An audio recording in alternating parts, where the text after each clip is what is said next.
I exposed my tech-illiterate Mill's computer incompetence after years of her mocking my useless IT skills. Now my wife is furious and the whole family is against me. I'm Ethan, 32M, and I've been a software developer for the past decade. I met my wife, Olive, 30F, at a tech conference 6 years ago.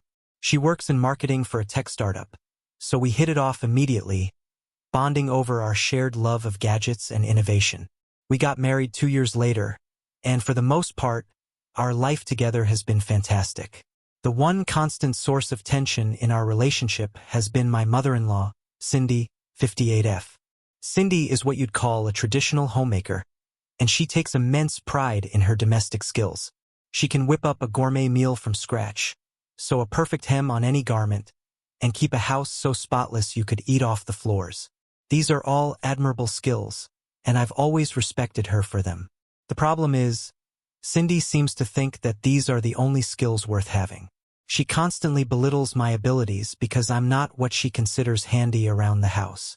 Sure, I can put together IKEA furniture and do basic home maintenance, but anything beyond that is out of my comfort zone. Growing up, my family was different from Cindy's. My dad was a college professor, and my mom was a librarian. They valued intellectual pursuits over practical skills. We always hired professionals for home repairs or renovations. As a result, I never learned many of the handyman skills that Cindy deems essential. Cindy, on the other hand, grew up in a rural area where self-sufficiency was crucial. She learned how to do everything from fixing leaky pipes to rewiring electrical outlets out of necessity. Her late husband, Olive's father, was a contractor, so she picked up even more skills from him. Over the years, Cindy has helped us with various home repairs, which I genuinely appreciate. However, she never misses an opportunity to make snide comments about my lack of real skills. She's made remarks like, "I guess they don't teach you how to use a hammer in those fancy coding boot camps," or "It's a good thing Olive married me along with you or this house would fall apart." I've always tried to bite my tongue and not let it get to me. Olive often tells me to ignore her mother's comments, saying that's just how she is. But it's been wearing me down, chipping away at my self-esteem bit by bit. Last Thanksgiving, things came to a head. We were all at Cindy's house, Olive, me, Cindy, Olive's brother Jack, 28M, and his wife Emma, 27F. Cindy was preparing the turkey, a 20-pound behemoth that she'd been fussing over all morning. Everything was going according to plan until suddenly, her oven stopped working. Cindy started panicking, saying dinner would be ruined. The turkey was only half cooked, and we had a house full of hungry people. I offered to take a look, thinking it might be a simple fix. Cindy scoffed and said, "No offense, Ethan, but we need someone who knows what they're doing. Jack, can you check it out?" Jack, who works as a gym teacher, tried his best but couldn't figure out what was wrong. Cindy was getting more stressed by the minute, her face red and her hands shaking as she tried to come up with a solution. I asked if I could try again, and she reluctantly agreed, probably feeling she had no other choice. It turned out the oven's touchpad was locked, a safety feature to prevent accidental changes during cooking. I unlocked it, and the oven started working immediately. Instead of thanking me, Cindy muttered, "Well, I guess those computer skills are good for something after all." The rest of the family looked uncomfortable, but no one said anything. Throughout dinner, Cindy kept making backhanded compliments about how surprised she was that I could fix something in the real world. I bit my tongue, not wanting to cause a scene during the holiday meal, but inside I was seething. A week later, Cindy called me in a panic. She had accidentally deleted some important files from her computer and needed them for her volunteer work at the local church. She helps organize their annual Christmas charity drive, and all the donor information was in those files. Despite my frustration with her, I agreed to help and went over to her house. When I arrived, I found her computer in a state of absolute chaos. It was riddled with viruses, pop-ups were appearing every few seconds, and it was running so slowly that opening a simple text document took several minutes. I spent hours cleaning it up, recovering her files, and setting up proper antivirus software. As I was working, Cindy kept hovering over my shoulder, making comments like, "I don't know why this has to take so long, and in my day we didn't need all this technology to get things done." She even implied that I might be snooping through her personal files, which was both offensive and ironic given that I was there to help her. Finally, after I had fixed everything and recovered her lost files, I decided I'd had enough. I turned to her and said, "Cindy, I've noticed you have a lot of suspicious downloads here. You really shouldn't click on every link you see online. It's dangerous and can lead to identity theft." Cindy turned beet red and snapped, "What are you implying? I'm not some foolish old woman." I replied calmly, "I'm not implying anything. I'm just saying that your computer skills could use some work, just like my handyman skills. Maybe we could learn from each other instead of constantly criticizing." Cindy stormed out of the room, and I finished up and left. I felt a mix of satisfaction at finally standing up for myself and guilt for potentially hurting her feelings. But I honestly thought that maybe this would lead to a more respectful relationship between us. Later that evening, I got an angry call from Olive. Apparently, Cindy had called her in tears, saying I had humiliated her and implied she was incompetent. She twisted my words, making it sound like I had called her stupid and outdated. Olive is furious with me, saying I should have kept my mouth shut and just fixed the computer. She says I've damaged her relationship with her mother and that I need to apologize. She doesn't seem to understand or care about the months of snide comments and put-downs I've endured from Cindy. I don't think I did anything wrong. I've put up with Cindy's comments for years, always being respectful and appreciative of her help. All I did was suggest we could both improve our skills. But now the whole family is upset with me, and Olive is barely speaking to me. I'm at a loss.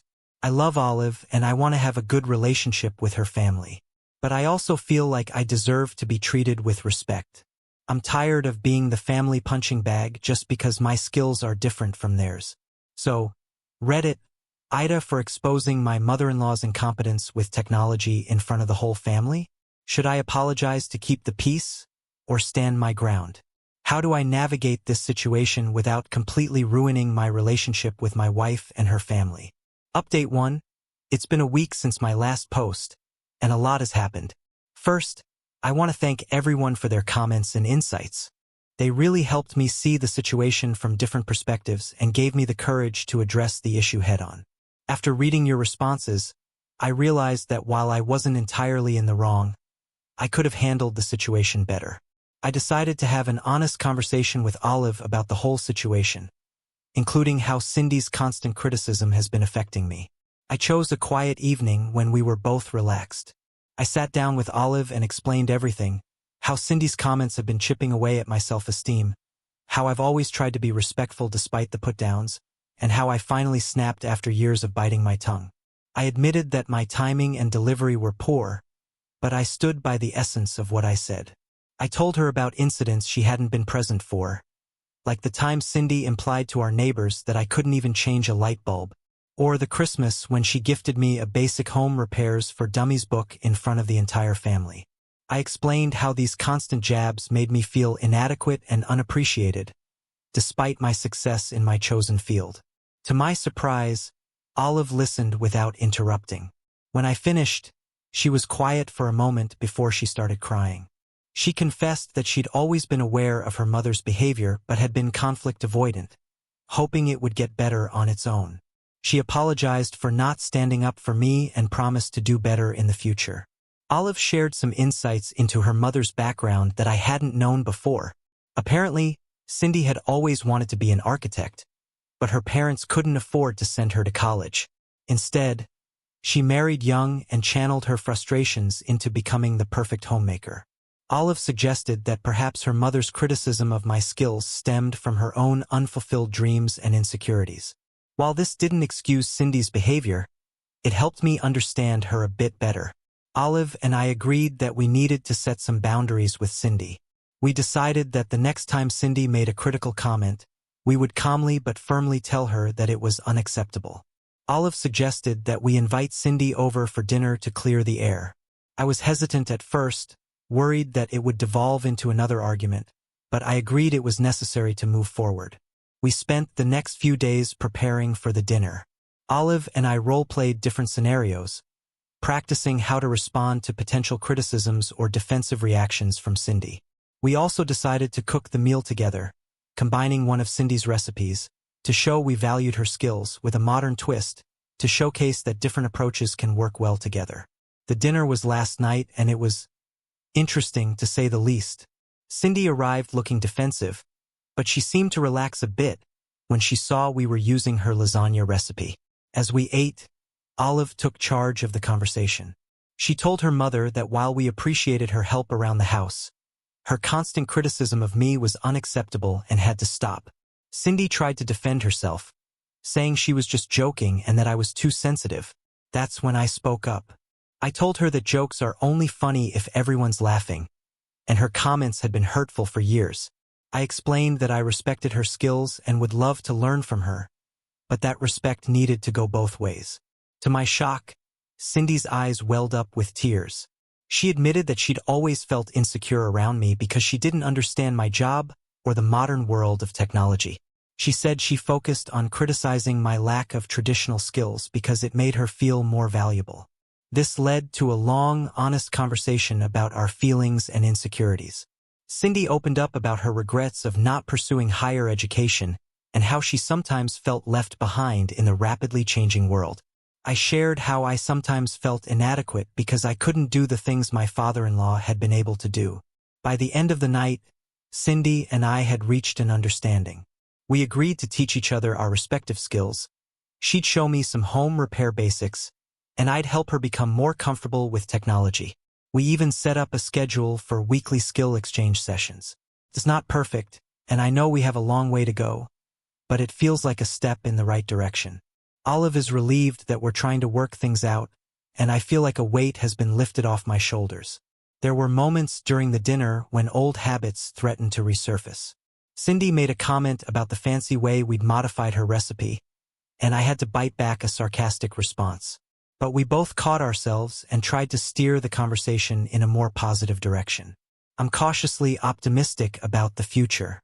I know it won't be smooth sailing all the time, but at least now we're all aware of the issue and actively working to improve our relationships. I'll keep you updated on how our skill exchange sessions go. Wish us luck. Update 2. It's been about a month since my last update, and I wanted to share how things have been going with Cindy and our skill exchange agreement. We've had 4 sessions so far, 2 where Cindy taught me some basic home repair skills, and 2 where I helped her with technology. I have to admit, it's been a bit of a roller coaster. Our first session was about basic plumbing. Cindy showed me how to fix a leaky faucet and unclog a drain. Despite my initial nervousness, it went surprisingly well. Cindy was patient and explained things clearly. I could tell she was enjoying being the teacher for once. There was a moment when I struggled to get the right amount of torque on a pipe wrench, and I braced myself for a cutting remark. Instead, Cindy just adjusted my grip and encouraged me to try again. It was a small thing, but it meant a lot. The second session was my turn to teach. I decided to start with email basics and internet safety. Cindy was attentive but got frustrated easily when she couldn't immediately grasp something. There were a few tense moments when she snapped at me, but I remained calm and we worked through it. I remembered how patient she had been with me during the plumbing lesson and tried to emulate that. By the end of the session, Cindy had successfully set up a new email account and learned how to spot potential phishing attempts. Our third session was about electrical safety and light fixtures. This one didn't go as smoothly. I made a mistake that could have been dangerous if Cindy hadn't caught it. She made a comment about how she was saving my life as usual, which stung a bit. I reminded her of our agreement to be respectful, and she apologized, but it was clear old habits die hard. We took a break after that, had some coffee, and talked about neutral topics before getting back to the task. The rest of the session went better, and I successfully installed a new light fixture in her kitchen. The fourth session was back to technology, focusing on smartphone use. This one was particularly challenging. Cindy struggled with the touchscreen and got increasingly frustrated. At one point, she threw her hands up and said, "This is useless. I'm too old for this newfangled nonsense." I gently reminded her that learning new skills takes time and patience, just like when I was learning from her. This seemed to calm her down, and we ended the session on a positive note. Cindy even managed to send her first text message to Olive, complete with an emoji, though she swears it was an accident. Throughout all of this, Olive has been incredibly supportive. She's sat in on a couple of sessions and has been quick to mediate if things get tense. She's told me privately that she's proud of both me and her mother for making an effort. It hasn't been easy, and there have definitely been moments where I've questioned if it's worth it. The old dynamics sometimes creep back in. Cindy will make an offhand comment about real work versus playing with computers, or I'll feel a surge of frustration when she struggles with something I consider simple. But we're both trying, and that counts for something. I can see small changes in Cindy's behavior. She's made fewer critical comments about my DIY skills, and she even called me for help when her printer wasn't working instead of immediately asking Jack. Last week, she proudly showed me how she had organized her computer files using the system I taught her. On my end, I found myself enjoying the home improvement projects more than I expected. There's a satisfaction in working with my hands that I hadn't experienced before. Don't get me wrong, I'm not about to quit my day job and become a handyman, but it's nice to feel more capable around the house. I know we still have a long way to go, but I'm cautiously optimistic. Cindy and I will never be best friends, but I hope we can develop a relationship based on mutual respect and understanding. We're learning that different skills can be valuable in different situations, and that there's always room to learn and grow, regardless of age or background. Next week, Cindy is coming over to help me install some new shelves in our guest room. It'll be the first time we're working on a project together in my home, which feels like a big step. I'm a little nervous, but also excited to show her what I've learned. Wish me luck. I'll update you on how it goes. Update 3. It's been 2 months since my last update, and I wanted to share a significant event that happened last weekend. Olive and I were hosting a big family barbecue at our place. Everyone was there, Cindy, Jack, and Emma, and even some of Olive's cousins whom I hadn't met before. I was in charge of grilling, which made me a bit nervous given my history with Cindy and manly tasks. The day started off well. Cindy arrived early to help with preparations, and we worked together in the kitchen without any major incidents. She even complimented the way I chopped vegetables, saying my knife skills had improved. It was a small thing, but it made me feel good. As guests started arriving, I headed out to the backyard to set up the grill. That's when I noticed it wasn't lighting properly. I fiddled with it for a while but couldn't figure out what was wrong. I could feel the familiar sense of dread creeping in, knowing that Cindy was watching and probably judging. But then something unexpected happened. Instead of making a snide comment, Cindy came over and asked if I needed help. I was surprised but accepted her offer. Together, we discovered that the ignition was faulty, and Cindy showed me a trick to light it manually. What happened next shocked everyone. Cindy turned to the family and said, Ethan and I have been learning a lot from each other lately. He's actually become quite handy around the house. And thanks to him, I can now video chat with my sister in Florida. The whole family went quiet. Then Jack started chuckling and said, "Well, I'll be damned. Looks like you two finally figured out how to get along." The rest of the barbecue went smoothly. Cindy and I worked together on the grill, taking turns flipping burgers and adjusting the heat. When it was time to serve, we had a system going. I'd grill the meat, and she'd arrange it on the platter with her expert presentation skills. Later, when someone wanted to show vacation photos on the TV, I helped Cindy connect her phone to display them. She fumbled a bit with the process, but instead of getting frustrated, she just laughed and said, "Bear with me, everyone. I'm still learning this tech stuff, but Ethan's a patient teacher." It wasn't all perfect, of course. There were still a few awkward moments and old habits peeking through. At one point, Cindy made a comment about how grilling was usually a man's job, but she caught herself and quickly added, "But I guess that's an outdated way of thinking, isn't it?" As the evening wound down and guests started to leave, I overheard Emma telling Olive how nice it was to see Cindy and me getting along. Olive smiled and said, "They've both been working really hard at it." After everyone left, Olive hugged me tight and thanked me for making an effort with her mother. She said she hadn't seen Cindy this relaxed at a family gathering in years. The next day, I received a text from Cindy. It read, "Thank you for yesterday. It was nice to work together. Same time next week for our lesson?" It was a small gesture, but it meant a lot. Reflecting on the past few months, I can see how far we've come. The tension that used to underlie every interaction with Cindy has eased considerably. We're not best friends, and we still have our disagreements, but there's growing mutual respect that wasn't there before. I've learned that it's possible to find common ground even in the most unlikely situations. Cindy and I come from different generations and have very different skill sets, but we're both capable of learning and growing. Our weekly skill exchanges have become less about the actual skills and more about understanding each other's perspectives.